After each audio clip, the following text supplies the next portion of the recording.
Yeah, so I mean, a little bit about me. My background's in software development.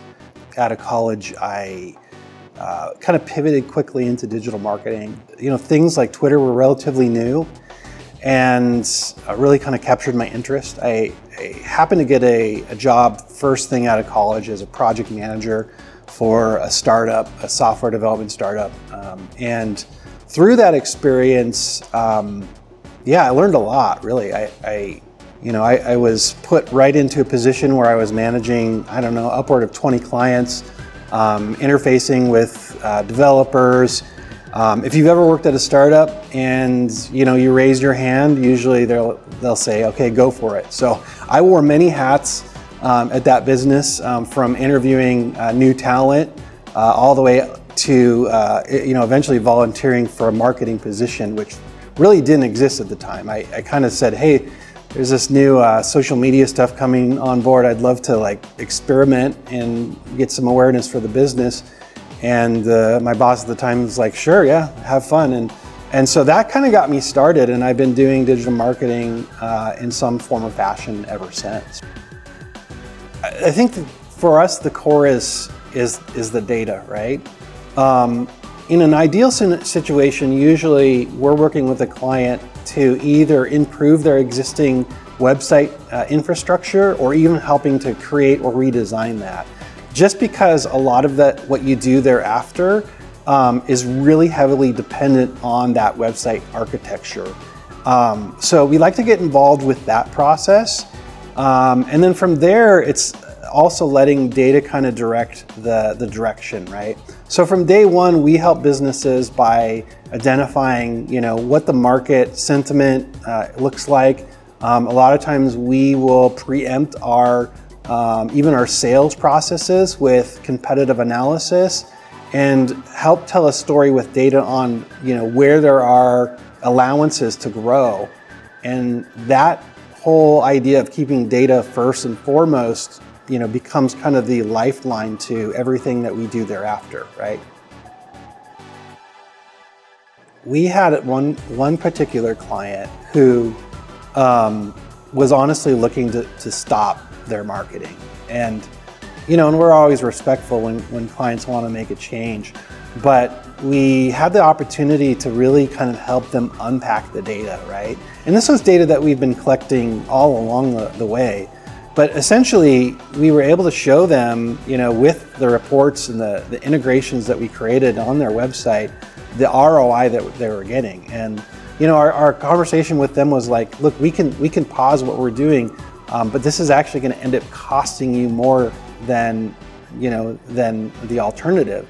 And so by using that data and kind of really helping unpack that for them, not only were we able to help give them a scenario to maintain their marketing, but we ended up actually growing it for them. Since growth was their objective, it's like, hey, actually, there's more that you could be doing if your objective is greater ROI. So data, again, is one of those scenarios that helps kind of direct the path that we should be doing.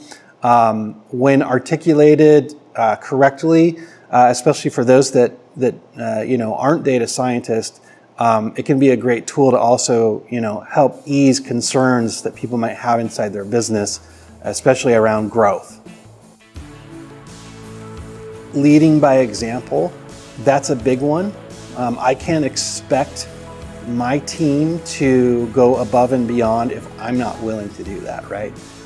I'll take this weekend as an example. I was working late into the weekend just to get some things done when a lot of our team had already checked out, right? And that's, I don't give anyone grief for that, because I know there are team members that have stepped in and worked overtime, but I want to set an example.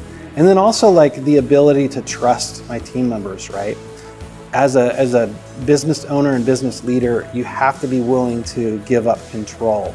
And I think that's one of the biggest barriers that a lot of entrepreneurs and business owners fail in is, giving up control of certain aspects of their business and letting others, run with those things, knowing that, there may be mistakes or there may be inefficiencies, but over time, that's what's going to allow you to grow and allow your business to grow. I think, going out on my own was a hard decision at one point. Initially, I thought, I don't know, I kind of put it on my partner in that, like, oh, she likes the idea of me having a comfortable day job. But then when we came to the point where we were both in agreement about me going out full time, that was the point at which I had to like really grapple with myself. I'm like, okay, now the only thing that's stopping me is me. It was that point where I realized that I actually did have some fear and concern about going out full time, and now, like, I have no one to blame. I can't blame a boss or a work environment, or I can't blame my spouse. I can't, it's all on me. And realizing that the buck stops with you if you're a business owner or entrepreneur. So that's been definitely something that I've learned early on. A lot of it is, kind of goes down to the golden rule, like treat others the way you would want to be treated, right? Marketing is a challenging area in that it's not an exact science, right? If we could guarantee, a particular path to results for every particular client, I'd be retired by now. And so, one, setting expectations up front, but also, we like to present ourselves as a cohort to our clientele, right? We kind of consider ourselves as much of a part of their business as they might, consider other employees, even though we're not technically in that employee retainer role, right? Another like personal, area that I'm trying to work on is really giving more without any kind of expectation on return. And that's something that I'm trying to implement, for myself and our team, across our business, is like, hey, don't give just to receive, right? Like, there may be opportunities or areas where we might need to go above and beyond, even if we're not getting fully compensated for that, right? And so that's been, I think, a keystone for us this year, is really focusing on how can we give more and expect less, understanding that, that in and of itself is going to come back in some way, form, or fashion.